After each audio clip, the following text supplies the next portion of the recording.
says, but Shaul was talking to the Kohen.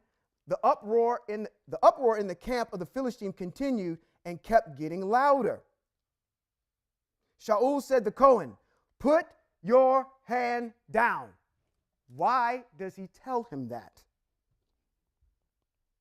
We have to get the approval of Yahweh. How do we do it?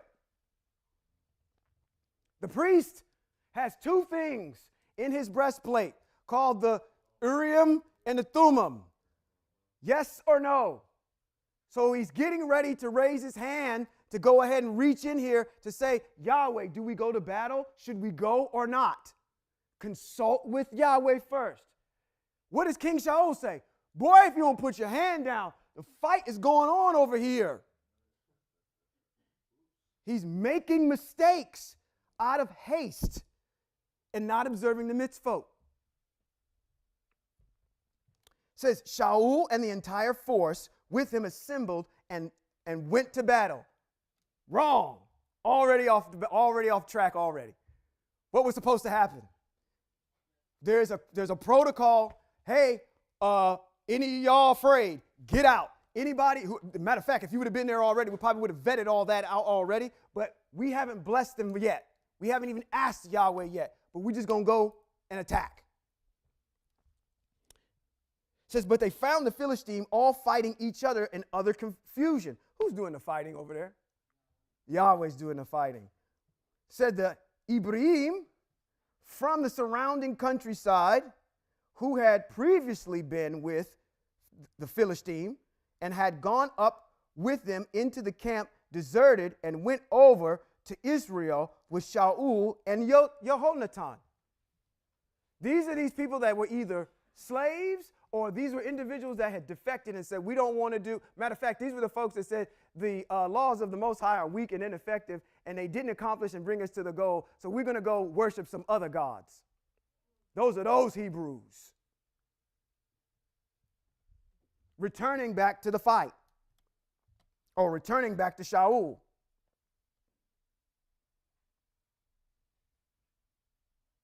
Likewise, on 22, on hearing that the Philistines were fleeing, all of the men of Israel who had hidden themselves in the hills of Ephraim pursued them in battle.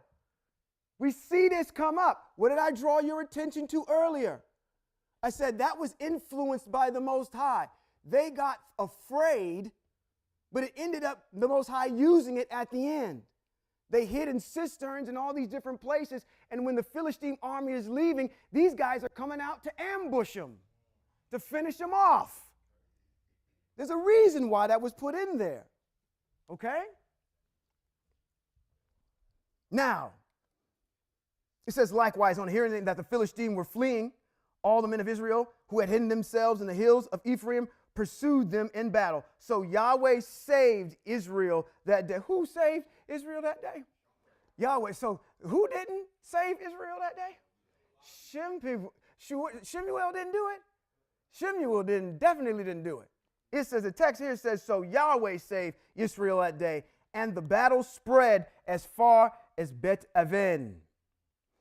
Israel's soldiers had been driven to exhaustion that day. But Shaul issued this warning to the people: a curse on any man who eats any food until evening, when I will have finished taking vengeance on my enemies. Okay? So they're driven to exhaustion. I want to draw your attention back. We keep doing this in here. I want to draw your attention back to Pesach. This dear lady knows what I'm talking about. Me and two other gentlemen had the pleasure of slaughtering a lamb for Pesach on a farm. It took a mighty long time to do. Keep that in your back of your mind as I go forward.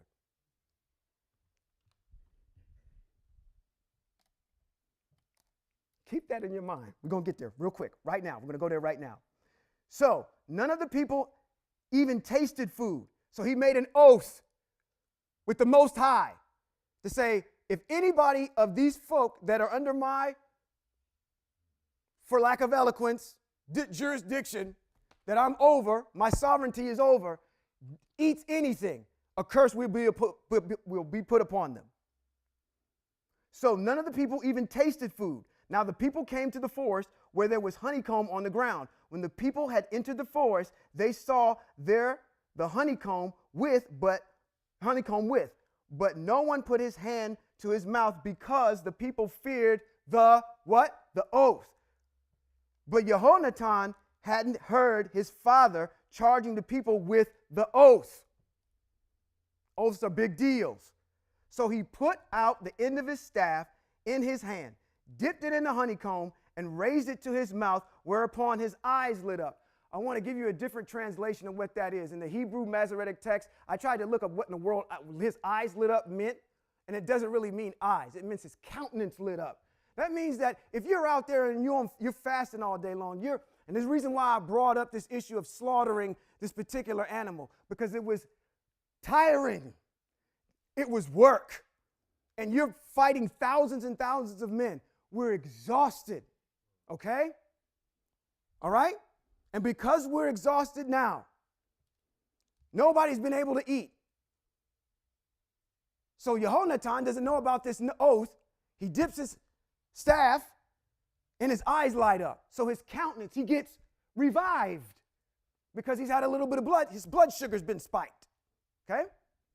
Says, but one of the people said in response, your father strictly charged the people with an oath, a curse on any man who eats any food today, even though the people are fainting with hunger. Now I want to stop and I want to go back, and I want to go back to this issue of what King Shaul is doing and why did he make this oath? Does it ever cross your mind as we're over here doing emotional damage on these Philistines and the people are exhausted, and he makes this oath and says, nobody better eat. Let's go back to Deuteronomy 20. I offer this as an explanation to why he makes the oath. Okay? Let's go back to 14 in Deuteronomy 20.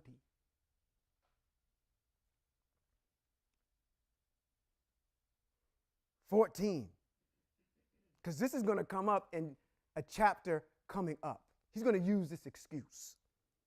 14 says, however, you are to take as booty for yourselves the women, the little ones, the livestock, and everything in the city, all its spoil. Yes, you will, and I had you emphasize this word, feed on your enemy's spoils, which Yahweh your El has given you. This is what you are to do when you come into those towns. It is my opinion that Melech Shaul is invoking this oath because he wants to make sure that once the battle is over, he's showing you already that he's going to take credit for something that he didn't do, but he wants to make sure that once everything, the dust has been settled and the smoke is clear, that I get the best of the best. Nobody better take anything. I don't want you to go slaughter a lamb. I don't want you to dip anything in any honeycomb. I don't want you to do anything until the battle is over, which I'm going to win and claim for myself, and I want to be able to go through all of that and vet it. This is going to come up in another chapter because he's going to be asked the same thing, and he's going to say, I did this because I wanted to give the best to the Most High. This is a precursor to what's getting ready to come up. So he's making this oath because he's, number one, being kind of impetuous on the people, but at the same time, he's saying, I'm going to misuse this mitzvot real quick and say, okay, I know that they're going to feast on everything because the mitzvot allows it. But I'm going to put a block in place. The mitzvot allows them to say, when you siege a town and you beat them up, take the spoil. Feed on it. What does King Shaul do? He says, don't feed on anything until I have an opportunity to go through it myself. I get the best of the best, not you. Use the mitzvot to prove the mitzvot. Okay? All right. Let's go back up. So, I want to go to 24. Israel's soldiers had been driven. Excuse me, let me. See, I got to give a shout out to Sister Hollis back there. She's staying with me. She's staying with me. She's staying with me. 24. Israel's soldiers had been driven to exhaustion that day. But Shaul issued this warning to the people: a curse on any man who eats any food until evening, when I have finished taking vengeance on my enemies. So none of the people even tasted food. Now the people came to the forest where there was honeycomb on the ground. And when the people led into the forest, they saw there the honeycomb with, and I read this already, I'm going back just to reiterate, but no one put his hand to his mouth because the people feared their oath. But Yehonatan hadn't heard his fathers charging the people with the oath, so he put out the end of his staff in his hand, dipped it in the honeycomb, and raised it to his mouth, whereupon his eyes lit up. 28. But one of the people said in response, your father strictly charged the people with an oath, a curse on any man who eats any food today, even though the people were fainting with hunger. 29. Yehonatan answered, my father has brought trouble on the land. Even Yehonatan knows it. My dad is not a good leader. And he goes on to justify a statement by saying, just look how my eyes or my countenance, how my blood sugar spiked because I've tasted a little of this honey. How much greater would the slaughter of the Philistine have been than if the people had eaten freely of the spoil they had found with their enemies? How better would this be if we were able to actually do the mitzvot? And I want to actually take a second. I want to give props to none other than Jesus Christ. That's right. I want to give some props to Jesus Christ. Yeah, this is rare. You better be having your phones up for this one. I want to give some props. But then I'm going to take them right back. There is a text over in the Christian document that says, let your yeses be yeses and your noes be noes. What Yeshua is talking about is, I don't want you to make an oath. I would rather you not, because you'll make silly oaths like this that we're seeing here that don't benefit anything, that don't benefit you at all. And you will come subject to the foolishness that comes out your mouth, because you have to honor the oath. So don't even make oaths. Let your yeses be yeses and your noes be noes. Okay. That's your props. That's all you get. Now I'm going to snatch the rug out from you, because he's saying that like a true Jew, a true Sephardic, a true Ashkenazian, how it's painted in that vernacular. Not to say that he is. He's from the tribe of Yehuda. He is technically a Hebrew, an Ibrahim. But it's framed like it's coming out of the Talmud. He's building a fence around the mitzvot. You see what he's doing? On the Shabbat, you shouldn't drive your car because it's a combustion engine, and the mitzvot says you shouldn't light a fire. On the Shabbat, you shouldn't do this. This is what's coming out of the Talmud. This is what the Ashkenazians and the Sephardics believe. They build the fence around the mitzvot so you can't break it. There's the mitzvot, and then there's extra mitzvots that they put on called the mitzvots of men. That's what Yeshua is doing right now. Just let your yeses be yeses and your noes be noes. I don't even want you getting close to the mitzvot to make an oath. But, excuse me, the mitzvot say we can. So why are you telling me not to do the mitzvot? Why are you teaching us not to do the mitzvot? So don't give me this garbage that he fulfilled all of them when he's over here telling y'all not to do them.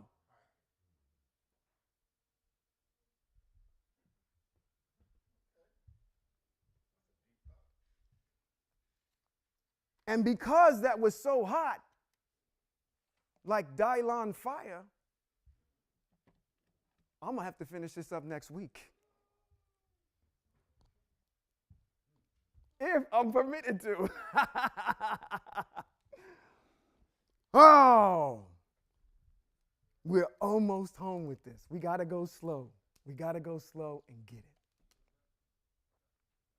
We've had a beautiful time with Yahweh today, and I want to bless you. Invite you back so we can hear the conclusion of chapter number 14, and we will probably lead right up into the introduction of Melech David, if the Most High Yahweh allows.